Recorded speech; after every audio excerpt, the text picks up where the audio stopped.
When putting a message together, the marketing communicator must decide what to say, the message content, and how to say it, message structure and format.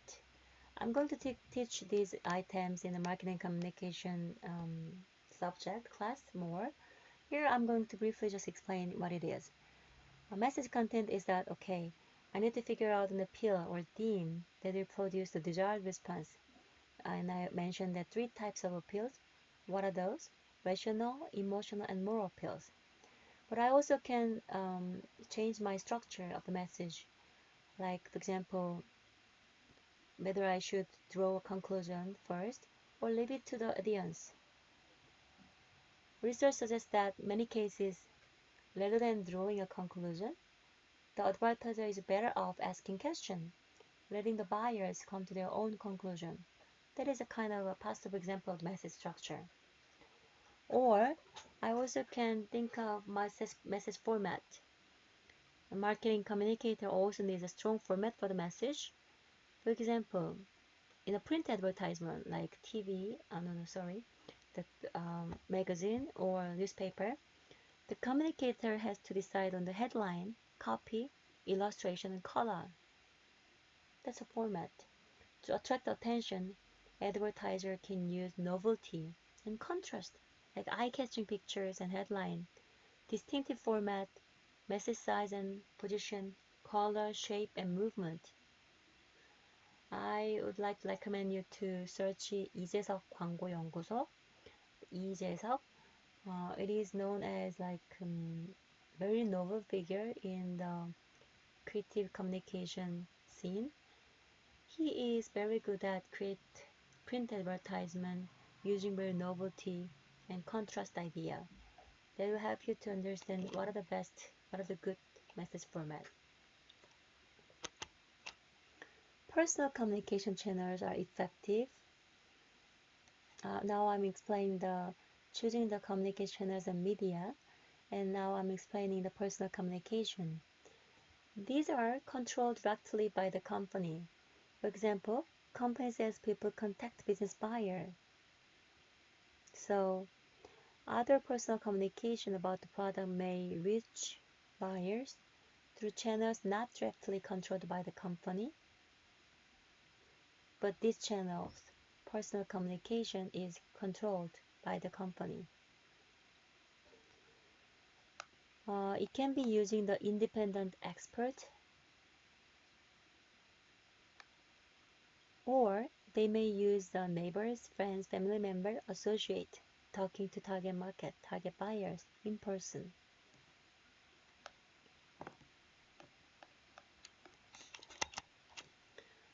Personal influence carries great weight, especially for products that are expensive, risky, and highly visible. So companies can take steps to put personal communication channel to work for them. They can create opinion leaders. You heard about this, right? Opinion leaders for their brand, whose opinions are sought by others by supplying influencers with the product on attractive terms, or by educating them so that they can inform others. Example could be like buzz marketing. The brand ambassadors create buzz by sharing their experience via blogs, tweet, Facebook upload, YouTube videos, and other social media interaction. But in these days, opinion leader like YouTuber, influencer, tend to want to have their own autonomy. They do not want to be seen as controlled by company. So there is the wisdom needed between manufacturer and influencer. So they have to agree on the terms that, okay, I'm going to use your brand.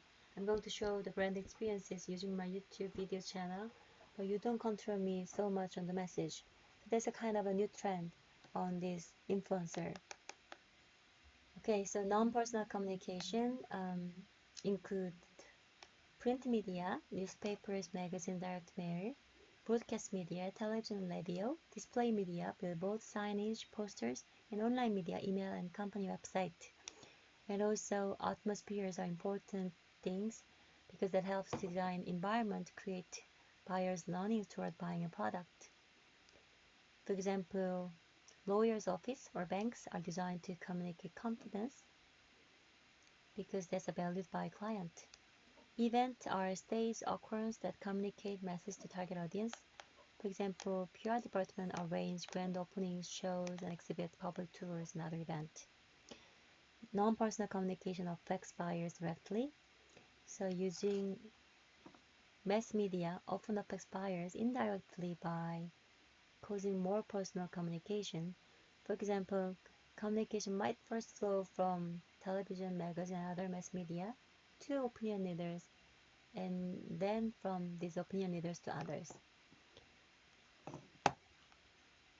Interestingly, marketers often use non-personal communication channels to replace or stimulate personal communication by embedding consumer endorsement, word of mouth, testimonial in their ads and other promotion. So here in this category, we studied that steps in developing effective marketing communication, which are designing a message, content, structure and format, personal communication, and non-personal communication channel. In next learning objective, I'm going to explain the method for setting the promotion budget and factors that affect design of promotional mix. Here, there are, broadly speaking, four kinds of method of setting the advertising budget. Advertising budget means that dollars and other resources allocate to product or company advertising program. So the affordable budget set the promotion budget at the level management thinks the company can afford. Percentage of sales method refers to sets the promotion budget at a certain percentage of current or forecasted sales or as a percentage of unit sales price. Competitive parity method set the promotion budget to match competitors' outlays. Objective and task method involves that, okay, we want to define specific objectives and determining the task to be performed to achieve this objective, and then estimating the cost of performing the task. And the sum of this task cost is proposed promotional budget. So, Coca-Cola spends hundreds of millions of dollars annually, but is that half enough or twice too much? Setting the promotion budget is one of the hardest decisions facing a company. Why is that so? It's very hard to track the effectiveness. It's hard to estimate the result. So there are debates going on which method is most appropriate. Let us think about one by one. Affordable budget method. What is the affordable budget? Something that remains after you assign all the money for each item, the remaining money goes to the budget for promotion, advertising. That's affordable budget method. So they set the promotion budget at the level they think the company can afford. Small businesses often use this method because they think that we cannot spend more on advertising than we have. They start with total revenue, deduct operating expenses and capital outlays, and then devote some portion of the remaining funds to advertising. What's the downside of it? Unfortunately, this method of setting budget completely ignores the effect of promotion on sales because it tends to place advertising last among spending priorities.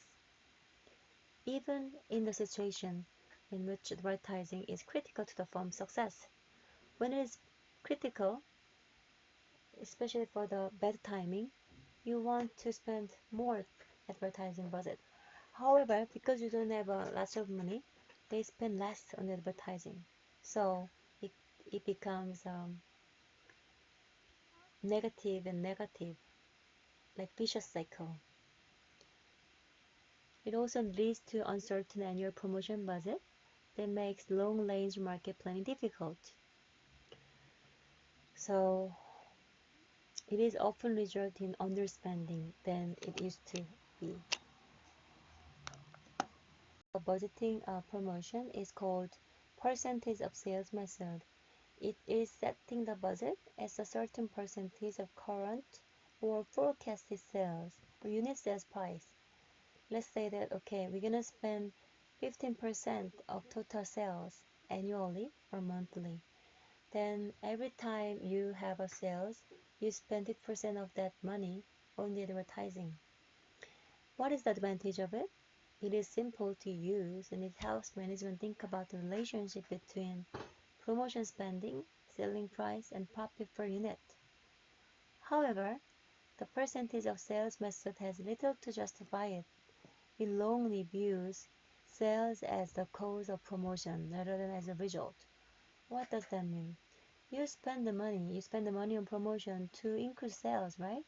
However, in this method, sales is the cause of promotion because you spend like 15% or 7% or 1% of sales for promotion rather than as a result of promotion you got the sale.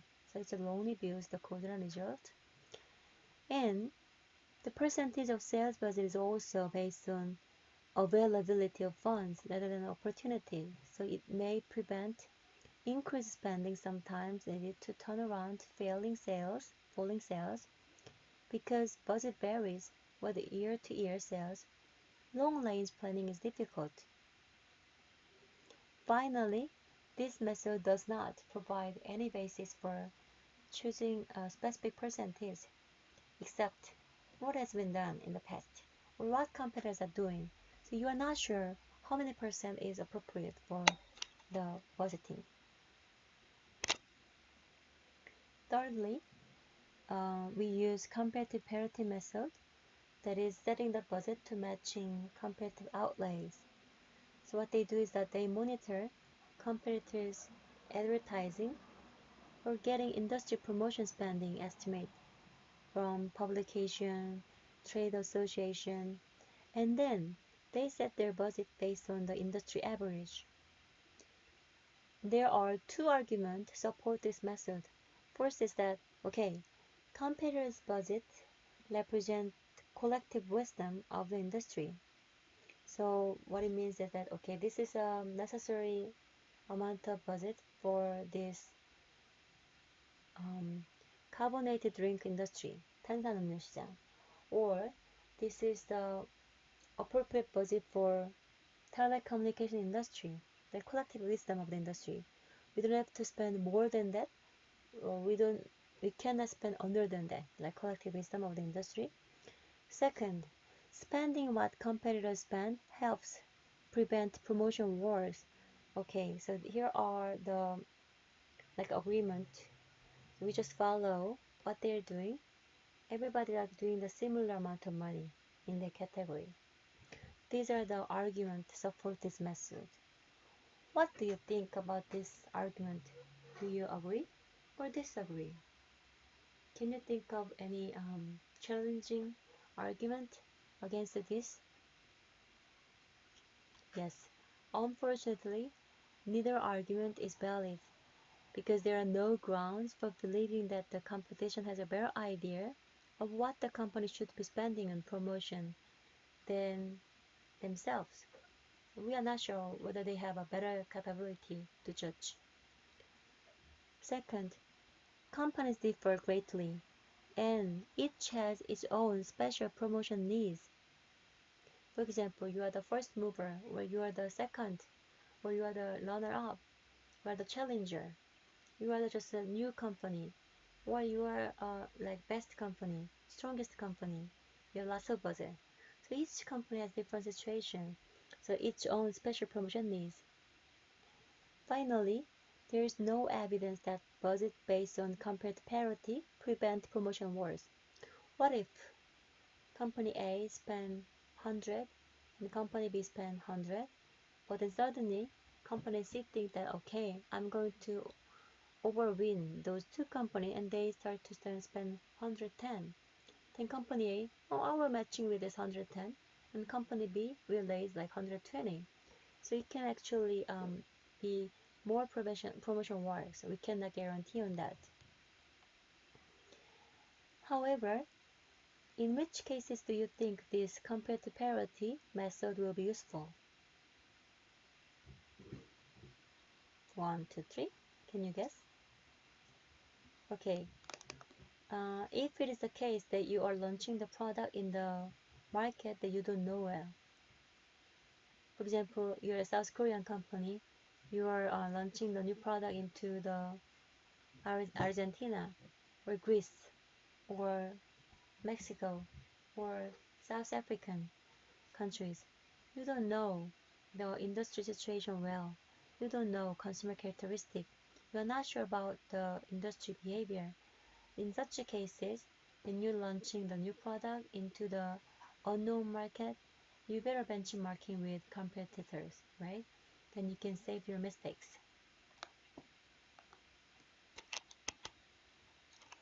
Okay, here are the summaries of those three methods.